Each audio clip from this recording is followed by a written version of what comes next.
ইবাদতে ইখলাস বৃদ্ধির উপায়গুলো কি কি? কিভাবে আল্লাহর জন্য একনিষ্ঠভাবে ইবাদত করবেন, এটাই প্রশ্ন। প্রথমত আল্লাহ তাআলাকে ভয় করা। আল্লাহ তাআলাকে যদি ভয় করি, আমি তাকওয়া থাকে, তাহলে তার জন্যই আমি ইবাদতটা করব, তার জন্যই আমি ইবাদত করবো। সেহেতু আল্লাহ ভীতি, তাকওয়া বৃদ্ধি করা, এটা অত্যন্ত গুরুত্বপূর্ণ বিষয়।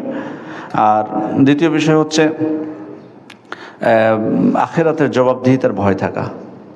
মানে আমি ইবাদতটা কেন করছি, আসলে কী জন্য আমি ইবাদত করতে আসছি। আমার যদি উদ্দেশ্য হয় যে আখিরাতে আমি যাতে মুক্তি পাই, তাহলে তো একনিষ্ঠতা এমনি চলে আসবে, ইখলাস এমনি চলে আসবে। কারণ আখিরাতে মুক্তি মানে আল্লাহর জন্য করা, আখিরাতে মুক্তি মানে আল্লাহর জন্য করা।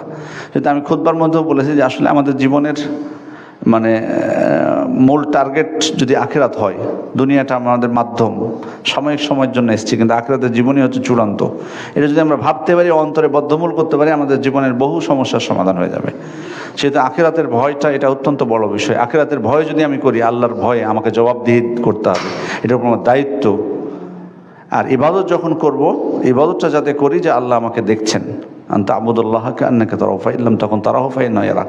তুমি যদি তাকে দেখতে না পাও, আল্লাহ তোমাকে দেখছেন। এই যে এই মনোভাব নেওয়া যে আমি আল্লাহ আমাকে দেখতেছেন, এটা আমার একনিষ্ঠতা বৃদ্ধি করবে প্রত্যেকটা ক্ষেত্রে, ইবাদতেও এবং বাইরের জগতেও। আমি কিভাবে পাপ থেকে নিজেকে রক্ষা করব, সেটা কিন্তু একই, আল্লাহ তাআলার পর্যবেক্ষণ। এটার প্রতি আমার পূর্ণ ঈমান আনতে হবে যে আল্লাহ আমাকে দেখছেন। ইন্নাল্লাহা লা ইয়াখফা আলাইহি শাইউন ফিল আরদি ওয়ালা ফিস সামা। আসমান জমিনে কোনো কিছু আল্লাহর নিকট গোপন নেই, এটা অত্যন্ত গুরুত্বপূর্ণ বিষয়। আর সর্বোপরি এই জিনিসগুলোর ক্ষেত্রে ঈমান বৃদ্ধি বলি, তাকওয়া বৃদ্ধি, ইখলাস বৃদ্ধি, সেক্ষেত্রে কোরআন তেলাওয়াতটা এটা অত্যন্ত গুরুত্বপূর্ণ বিষয়।